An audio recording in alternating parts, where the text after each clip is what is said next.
여러분 안녕하십니까? 현상에 대한 분석을 통해서 문제의 본질을 파악하고 오늘보다 나은 내일을 준비하는 김로벨 TV입니다. 저희가 현상이라는 거는 각종 보도, 주위 사람들의 얘기만 듣고 그 파악을 분석을 합니다. 그렇지만은 이 문제의 본질을 알아야지 우리가 이제 미래에 대비할 수가 있는 거죠. 오늘은 우크라이나 전쟁에 대해서 말씀드리도록 하겠습니다. 워낙 많은 보도가 쏟아져 나오니까 도대체 뭐가 뭔지 모르겠다 하는 생각이 드는데, 대체적으로 그 푸틴과 러시아는 악마화하는데 성공을 했습니다. 그거는 그 사실을 받아들이던 안 받아들이던 그거하고는 상관없이 21세기 2022년인 21세기는 앞으로 우크라이나 전쟁과 후로 나눠진다. 그 문제에 대해서 말씀을 드리겠습니다. 결론적으로 이 전쟁은 좀 오래 끌 것 같고요. 푸틴이 항복하듯이 무조건 철군시키진 않을 것 같고, 전쟁이 결말이 나면 결과적으로 바이든의 완패로 이제 우리가 완패를 알게 될 것입니다. 바이든이 완패를 하던 말던, 그러면 그 전쟁이 우리한테 미치는 영향은 뭔가? 이 전쟁은 우리에게 무엇을 말해주는가? 그거에 관해서 오늘 한번 생각해 보도록 하겠습니다.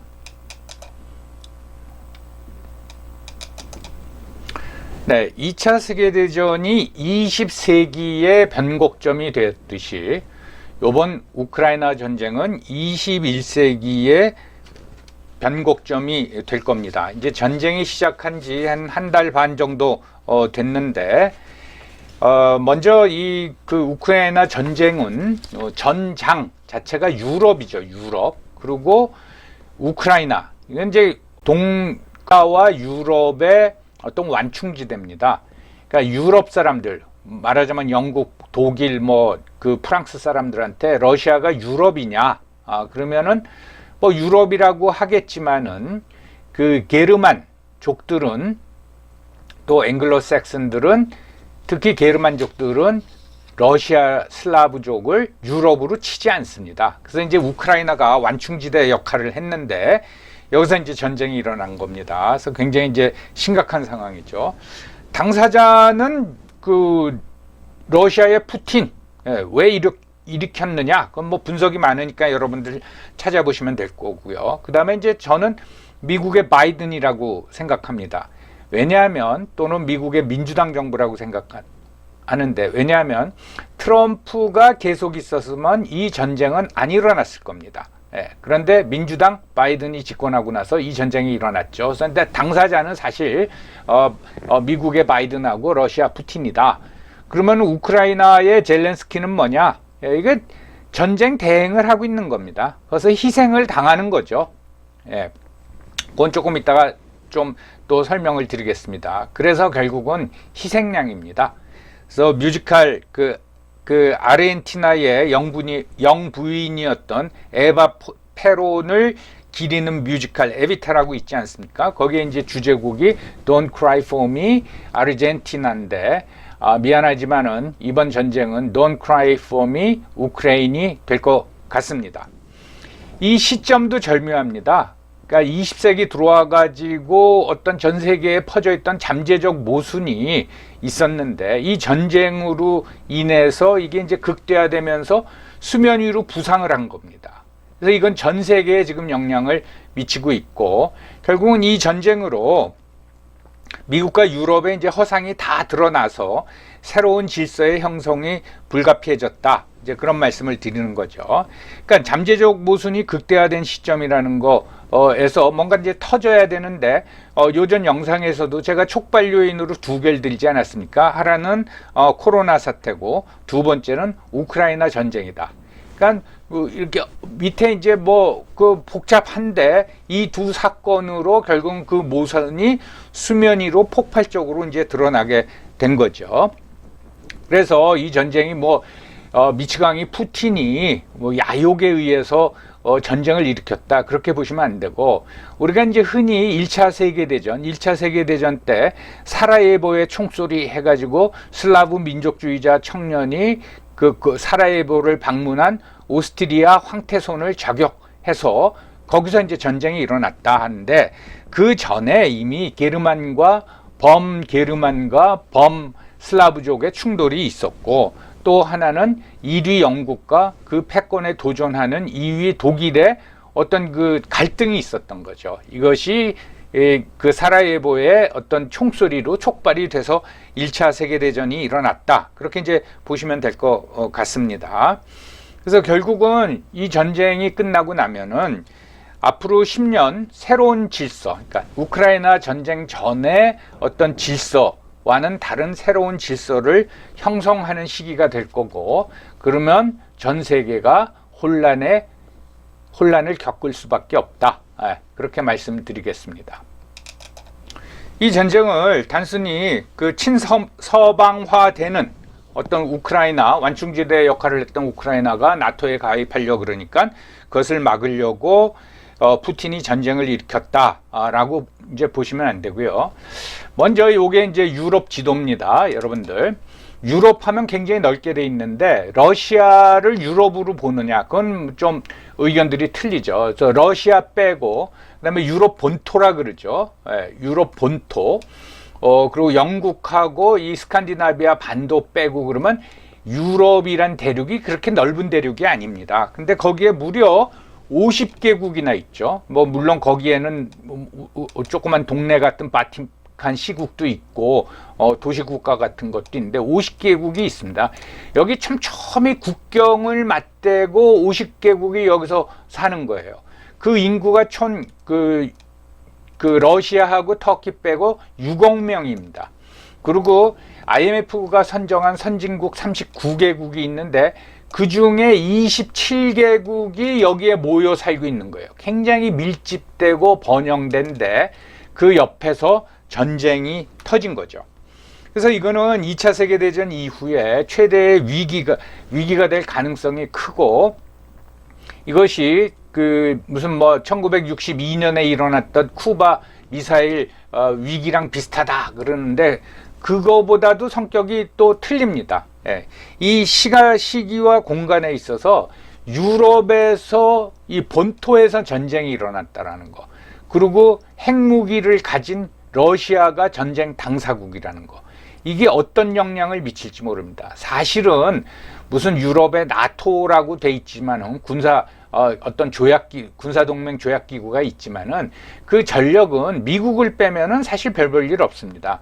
그래서 미국이 90년대 초에 나토군을 이끌고 코소보 전쟁이라고 기억나시죠? 거기에 참전한 적이 있어요.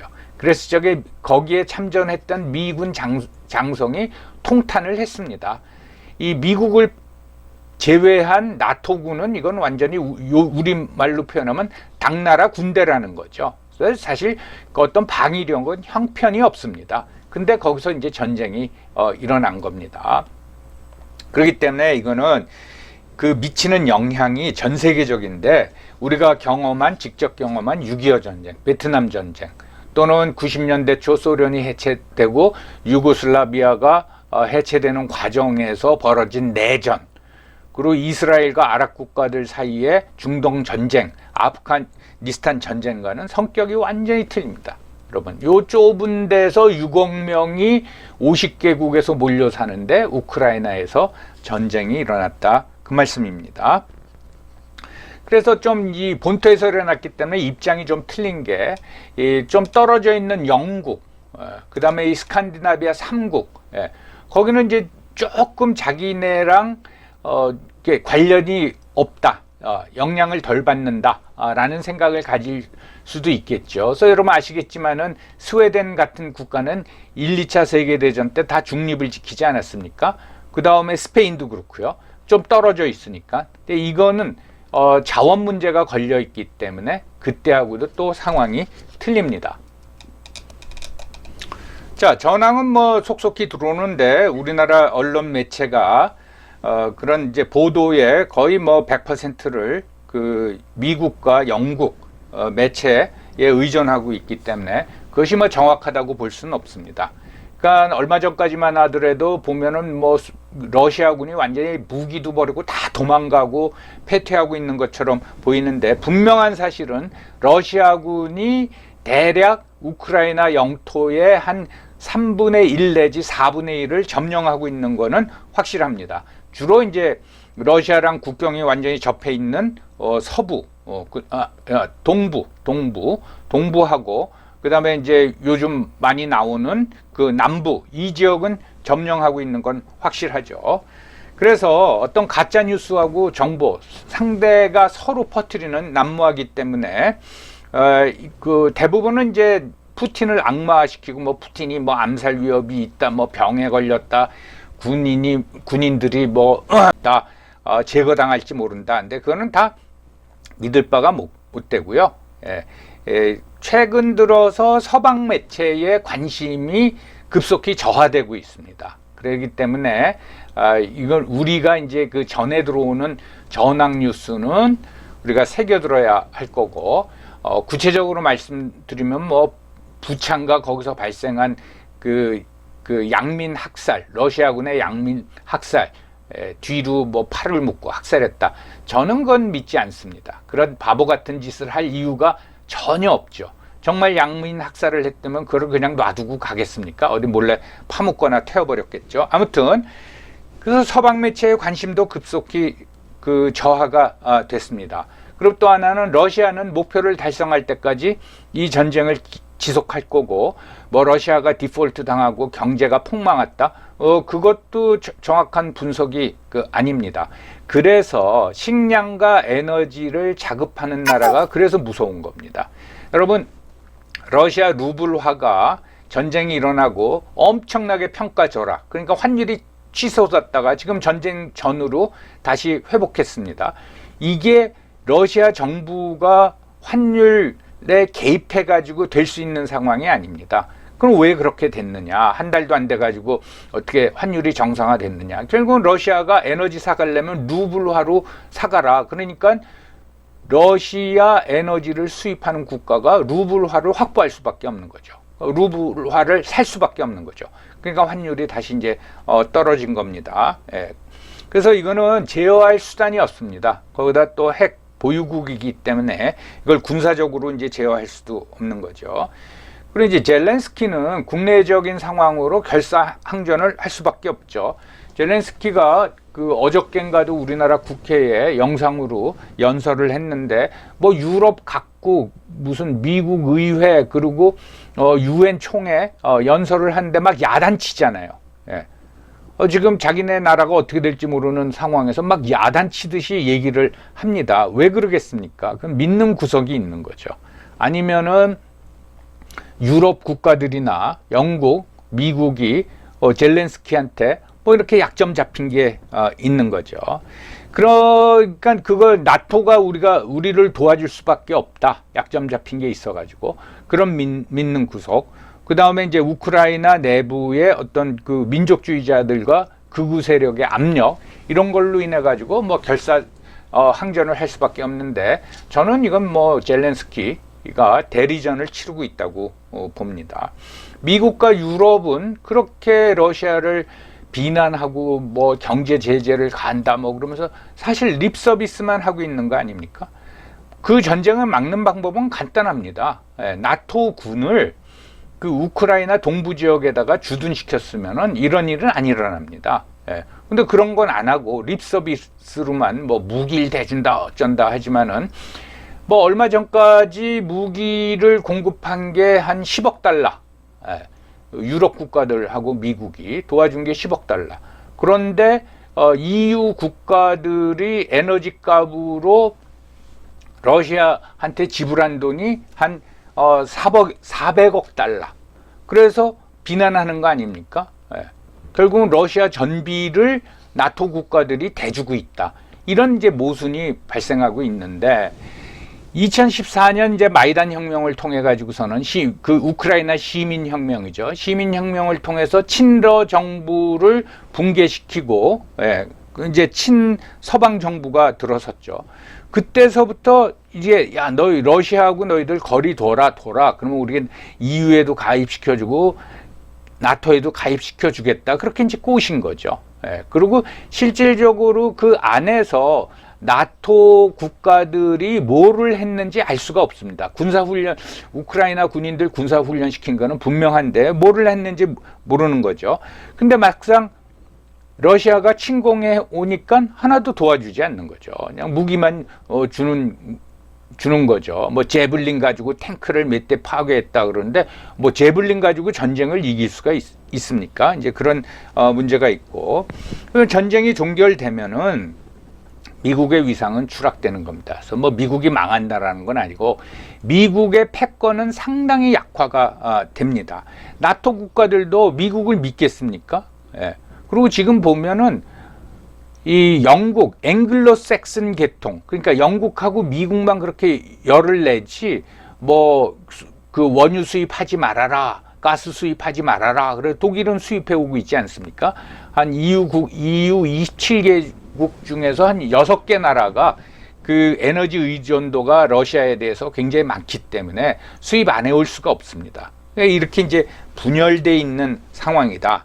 그게 뭐냐? 결국은 각자 자기 나라 이익에 맞춰서 행동하고 있다 이 말입니다.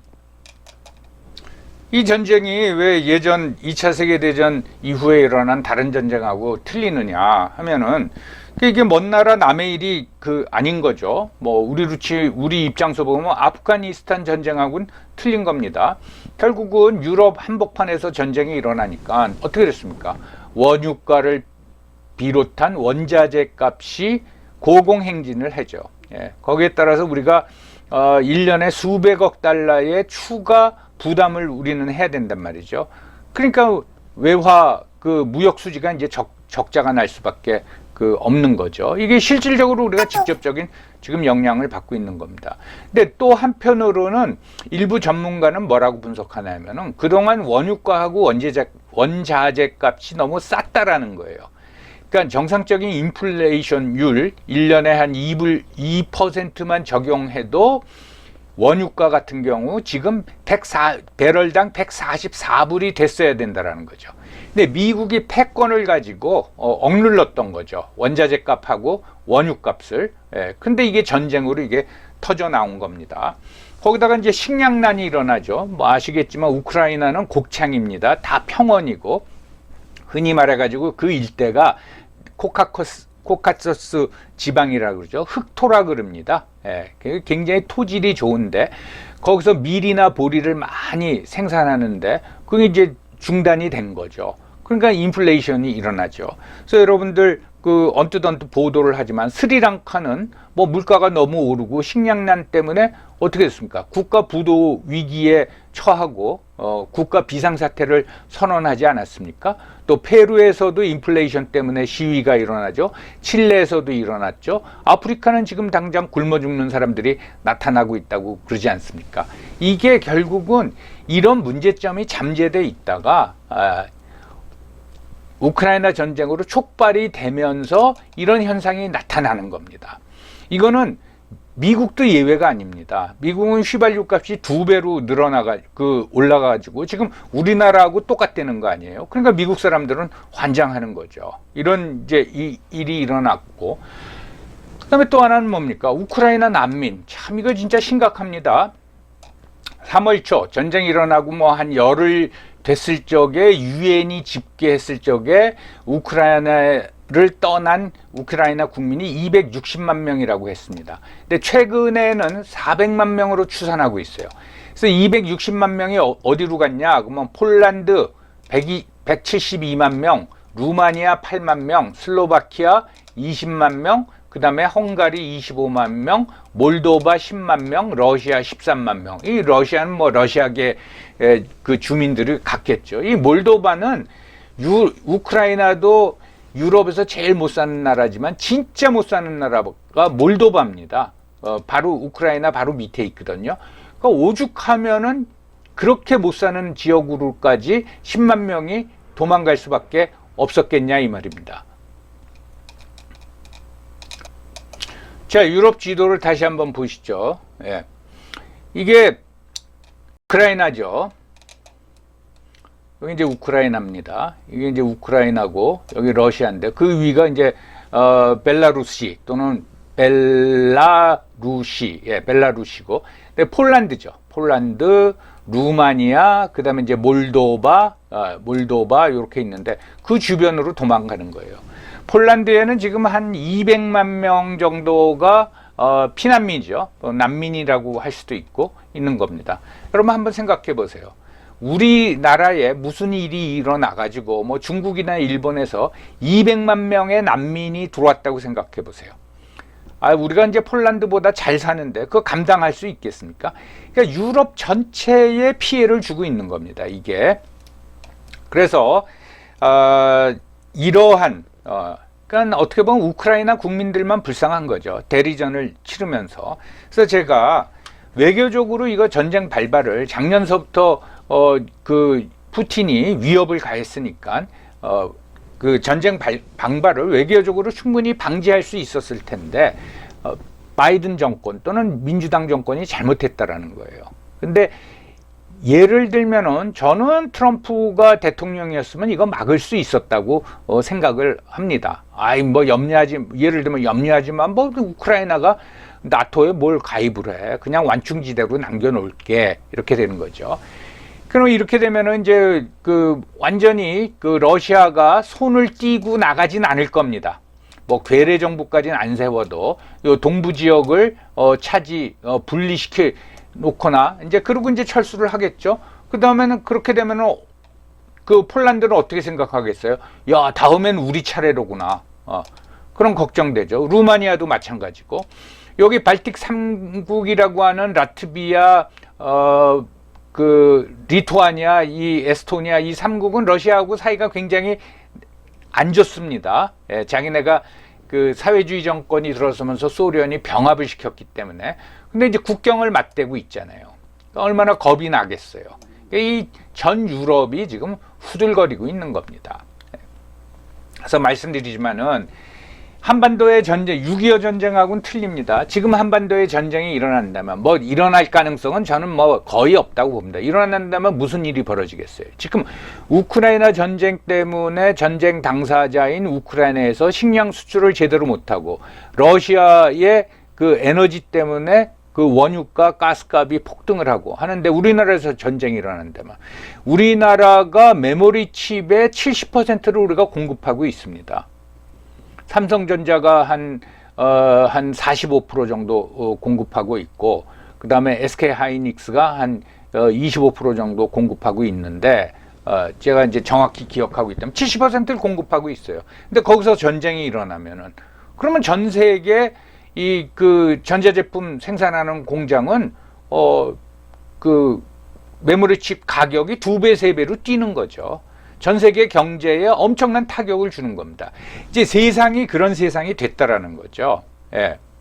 그런데 그 전쟁이 특히 또 유럽에서 일어났다라는 겁니다.